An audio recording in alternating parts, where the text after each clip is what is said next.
मैं इसको हमेशा बोलता हूँ अमर अकबर एंथोनी। हम इंडिया में रहते हैं तो वो अमर अकबर एंथोनी एक बहुत अच्छा एक टर्म हो जाता है। अमर हमारे कम्युनिटी को जो है ना एक आइसोलेशन से मेन स्ट्रीम में आना है, और दूसरा अकबर मैं ये बोलता हूँ कि हमको जो है एग्जिस्टेंस से एक्सेलेंस में आना है। और तीसरा हमारा ये विज़न है कि जब 26/11 में अजमल कसब बॉम्बे में आया था ना, ताजमहल अटैक करे, तो वो मैं केरला से हूँ, तो संदीप उन्नीकृष्णन करके मेजर थे वो जो शहीद हो गए। तो मैं ये कहता हूँ कि वहाँ क्यों एक अब्दुल्ला शहीद क्यों नहीं हुआ, तो बुरा जो स्ट्रीम है ना, जो बात करने का जो ढंग है वही चेंज हो जाएगा।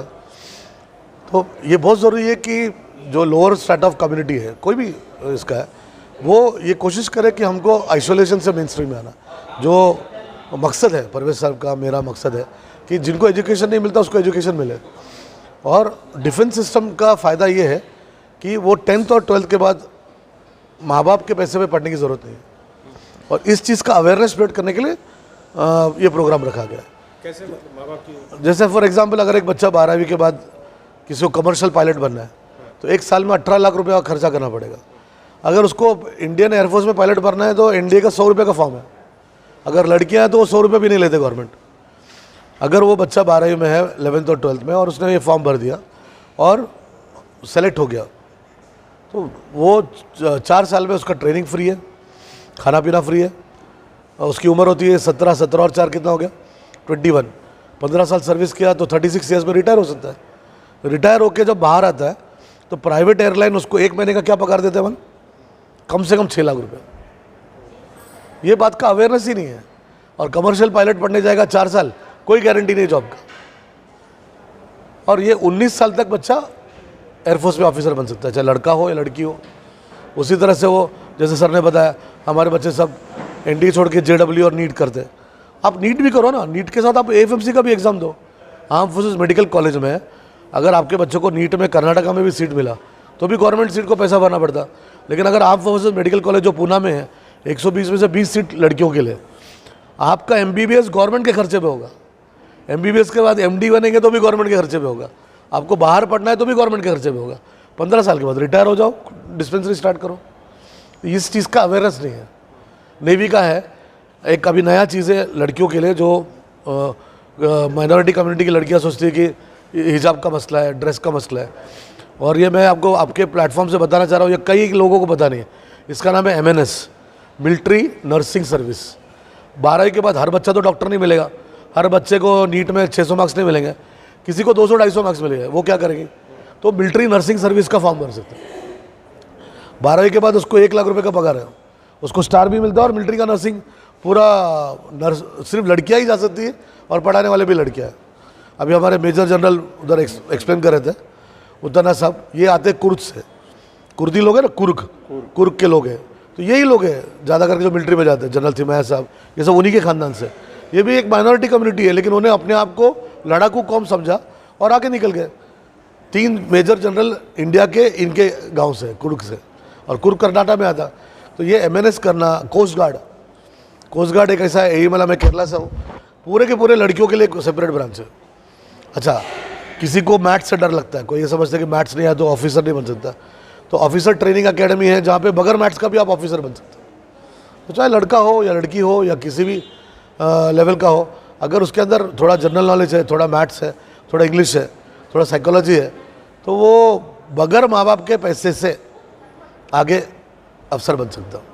कैसे कांटेक्ट करें सर, किसे कांटेक्ट करें? सिर्फ लोग यूट्यूब में देखते हैं और छोड़ देते हैं। नहीं, यूट्यूब में देख के छोड़ना नहीं, जैसा अभी परवेज साहब जो कर रहे हैं ना, इसका अवेयरनेस नहीं है। हमारा कम्युनिटी क्या सोचता, भाई मैं तो फ्रूट बेच के 2000 कमा रहा, तो महीने में कितना हो गया अनीस भाई, 60,000 तो मैं कमा रहा हूँ, आप मेरे बच्चों को मरने के लिए 30,000 के लिए नौकरी क्यों दे रहे हैं? लेकिन वो ये नहीं जानता कि अग्निवीर है, अग्निपथ है। अभी 2 चीज़ गवर्नमेंट का जो नया स्कीम है ना, ये 30,000 रुपये आपको हर महीना मिलता है, ठीक है, 5 साल तक 30,000 रुपये मिलेगा। 12वीं के बाद बच्चा ग्रेजुएशन हो जाए। मेजर जनरल साहब ने क्या कहा कि मेरा ग्रेजुएशन इसलिए हुआ कि मैं आर्मी में था, पढ़ाई भी गवर्नमेंट के पैसे पे, 5 साल की नौकरी देंगे आपको, और 5 साल में 3 साल में आप ग्रेजुएट हो जाएंगे। ग्रेजुएट होने के बाद आप एग्जाम देके फिर ऑफिसर बन सकते हैं।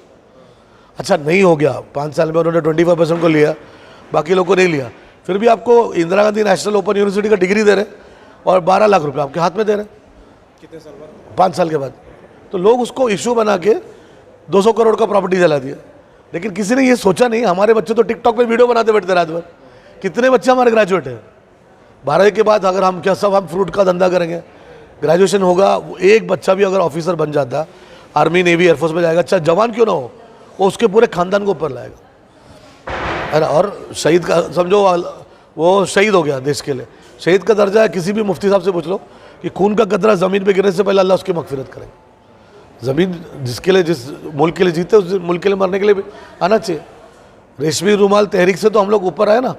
तो हम वो जनरेशन की बात करते, ये जनरेशन क्यों नहीं अपना खून पसीना एक करके अपने देश के लिए आगे बढ़ा रहे? तो ये बहुत ज़रूरी है कि जैसा पुलिस में होना चाहिए, जैसे स्कूल में होना चाहिए, डॉक्टर होना चाहिए, इंजीनियर होना चाहिए, उसी तरह से आर्मी नेवी एयरफोर्स में, कोस्ट गार्ड में भी रिप्रेजेंटेशन होना चाहिए हर कम्युनिटी का। मैं नहीं कह रहा कि एक पर्टिकुलर कम्युनिटी, हर एक का। उसका अवेयरनेस नहीं है, और वो अवेयरनेस क्रिएट करने के लिए ऐसे प्रोग्राम्स रखने चाहिए। तो आप पूना में हैं, तो अगर आपसे कांटेक्ट करना है, मैं पूरे इंडिया में, अभी मैं 27 तारीख को कानपुर जा रहा हूँ, मैं पूरे इंडिया में करियर काउंसलिंग फ्री करता हूँ। मेरे पास कोई करियर काउंसलिंग का चार्जेस नहीं है।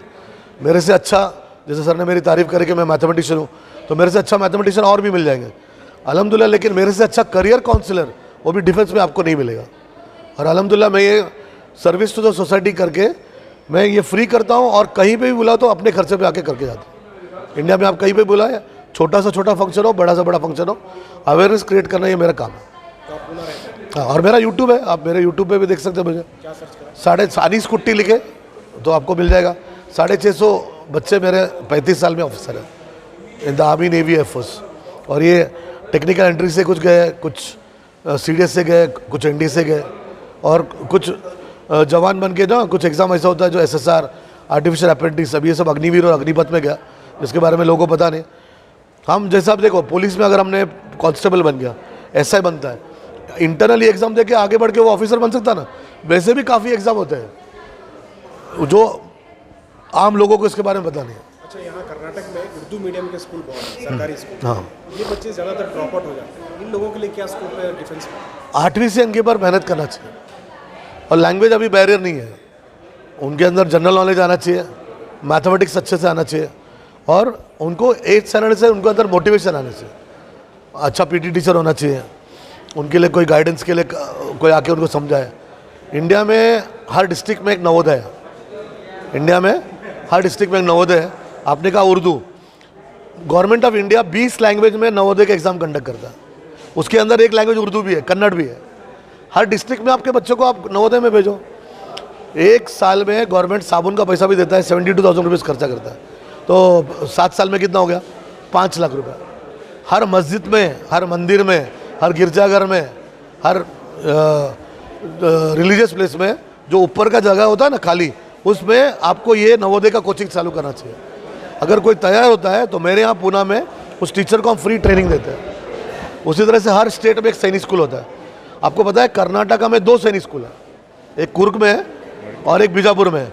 और बीजापुर का सैनिक स्कूल पूरे इंडिया का बेस्ट है, जहाँ से मेजर जनरल अभी पास आउट हुए, जो बात मुतना साहब जो बात करें ना, ये 1 नंबर पूरे इंडिया में है। तो वहाँ अपने बच्चों को भेजो, उसका भी एंट्रेंस एग्ज़ाम है, उसका भी कोचिंग कराते हैं। उसी तरह से इंडिया में 5 RMS है, उसमें से 2 RMS कर्नाटक में है, एक बेलगाम में और एक बेंगलोर में। लेकिन लोगों को, उसके आसपास के लोगों को भी अवेयरनेस नहीं है। और एक अजमेर में है। अभी अजमेर में तो बोलने की ज़रूरत नहीं आपको, लेकिन बच्चे को पता ही नहीं वो किसके लिए है। और सबसे बड़ा और सबसे बेहतरीन स्कूल जो है इंडिया में वो देहरादून में है, RIMC, राष्ट्रीय इंडियन मिलिट्री कॉलेज। 6th का बच्चा 8th में जाता है, एक स्टेट से एक ही बच्चा ले जाता है। दुनिया में इससे बड़ा एग्ज़ाम और इससे टफ एग्ज़ाम नहीं है। इन सारी चीज़ों का कोचिंग और अवेयरनेस हम पूना में भी कराते हैं, और आप लोग जहाँ बोलेंगे हम उसका अवेयरनेस करने के लिए तैयार हैं। ऑनलाइन भी है, ऑफलाइन भी है, हाइब्रिड है। ऑनलाइन लोगों को नहीं समझ में आता, 2 साल कोविड की वजह से ऑनलाइन बच्चों को नहीं समझ में आता, लेकिन हम टीचर्स को ऑनलाइन ट्रेनिंग दे सकते हैं। 80% बच्चों को ऑनलाइन नहीं समझ में आता, सिर्फ 20% बच्चों को ऑनलाइन समझते हैं। ऑफलाइन आप आ जाए, पढ़ा देंगे।